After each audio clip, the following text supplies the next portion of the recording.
निर्देशांक ज्यामिति में अभी से पहले 13 ऑब्जेक्टिव हम बताए थे ना। अब 14 नंबर का ऑब्जेक्टिव है, देखिए विभाजन सूत्र से। विभाजन सूत्र में क्या रहेगा क्वेश्चन, दो बिंदु, एक बिंदु A जिसका निर्देशांक x1 y1, एक बिंदु B जिसका निर्देशांक x2 y2 है, एक बिंदु P है जो AB को M1 अनुपात M2 में अंतः विभाजित करता है, तब इस विभाजन बिंदु PXY का निर्देशांक क्या होगा। ये विभाजन बिंदु PXY का निर्देशांक होगा।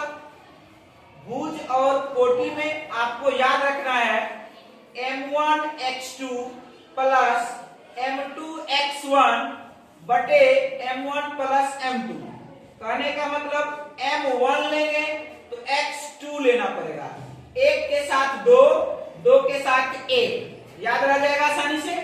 एक के साथ किसको लेना है, दो को, और दो के साथ किसको लेना है, एक को। तो M1 x2 जोड़ M2 x1 बटे M1 प्लस M2, ये भुज हो गया। इधर कोटि में आओगे तो M1 y2 जोड़ M2 y1, यहाँ भी वही बात है लेकिन y वाला पार्ट है। M1 यानी एक, तब दो, फिर दो और तब एक, इसीलिए हम लोग पढ़ते हैं M1 y2 जोड़ M2 y1 बटे में M1 प्लस M2। ये विभाजन सूत्र है। इस पर आधारित 2 नंबर का क्वेश्चन भी पूछा जाता है। अगर आपके ऑब्जेक्टिव में ऐसा आ जाए तो आप इसको आसानी से टिक करके 1 नंबर पा जाएंगे। अब आइए संरेख होने का शर्त देखते हैं। कभी कभी आपसे ये पूछेगा कि बताइए कि बिंदु A, B, C क्या संरेखी है। इसके लिए आपको कोऑर्डिनेट दे देगा, A का अलग निर्देशांक देगा, B का अलग देगा, C का अलग देगा। तब आप कैसे चेक करोगे कि तीनों बिंदु संरेख है कि नहीं है। संरेख का मतलब होता है कि तीनों बिंदु एक ही रेखा पर होना चाहिए, तभी संरेख होगा, अन्यथा संरेख नहीं होगा। और जब तीनों बिंदु एक ही रेखा पर होगा, इसका मतलब है कि A से C का दूरी बराबर होगा A से B का दूरी जोड़ B से C का दूरी। दूरी सूत्र आता है हम लोगों को, तो आसानी से A से C का दूरी निकाल लेंगे, फिर AB का दूरी निकाल लेंगे, फिर AC का दूरी निकाल लेंगे। AB और BC को जोड़ेंगे, AB और BC को क्या करेंगे, जोड़ेंगे। अगर AC आ गया, AC आ गया तो कह देंगे कि संरेखी है, अन्यथा संरेखी नहीं है। इसलिए हमने लिखा AC बराबर AB जोड़ BC, AC बराबर AB जोड़ BC। AC यानी A से C का दूरी निकालेंगे दूरी सूत्र से, AB A से B का दूरी निकालेंगे, जोड़ BC B से C का दूरी निकालेंगे। अगर ऐसा रहा तो कहेंगे तीनों बिंदु संरेख है, ऐसा नहीं रहा तो कहेंगे तीनों बिंदु संरेख नहीं है। इस तरह से आपका 14 और 15 नंबर ऑब्जेक्टिव आप बना सकते हैं। इस पर 2 नंबर का भी सवाल पूछा जाता है संरेखी वाला में, वो भी आप बना सकते हो। इसका निर्देशांक दे देगा अलग, इसका अलग, इसका अलग, कहेगा चेक करिए संरेखी है कि नहीं है। तो आसानी से दूरी निकाल करके आप इसको क्या करोगे, चेक करोगे। ठीक है, लिखो। आइए अब 16 नंबर ऑब्जेक्टिव देखते हैं। 15 बता दिए ना, इससे पहले 15 ऑब्जेक्टिव बताए। 16 नंबर ऑब्जेक्टिव क्या है। 16 नंबर ऑब्जेक्टिव में पूछा जाएगा 3 बिंदु है A, B, C। A का निर्देशांक है x1 y1, B का निर्देशांक x2 y2, C का निर्देशांक x3 y3। 3 असंरेख बिंदु से बने त्रिभुज का क्षेत्रफल क्या होगा, ये पूछ रहा है। त्रिभुज का क्षेत्रफल हम लोग याद रखेंगे, जिसके लिए निर्देशांक हमें पता है x1 y1, x2 y2, x3 y3।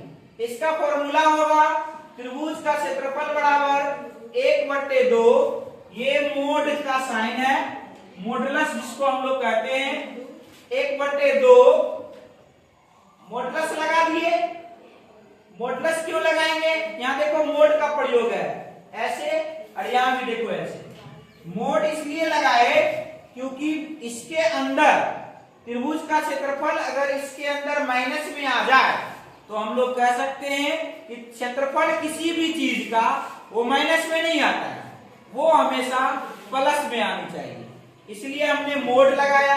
हो सकता है कि माइनस में आ जाए, तो जैसे ही मोड लगाएंगे तो मोड से बाहर आएगा तो क्या हो जाएगा, वो प्लस हो जाएगा। इसलिए हम लोग फॉर्मूला याद रखेंगे, हाफ यानी 1/2 x1 into y2 minus y3 जोड़ x2 into y3 minus y1 जोड़ x3 into y1 minus y2 1/2 mode बोल लेंगे x1 इंटू y2 में से y3 को घटाएंगे प्लस x2 इंटू y3 में से किसको घटाएंगे, y1 को, प्लस x3 इंटू y1 में से किसको घटाएंगे।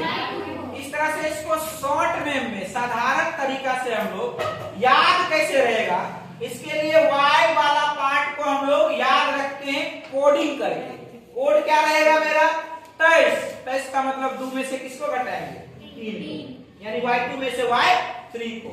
23 31 12 याद रहेगा। क्या कहेंगे हम लोग, 23 31 12। इसका मतलब हुआ 23 का मतलब y2 में से y3 को घटाना है, x1 लगेगा यहाँ, उसके बाद x2 लगेगा, उसके बाद x3 लगेगा। तो 23 वाला समझ में आ गया। 31 का मतलब y3 माइनस y1, 12 का मतलब y1 माइनस।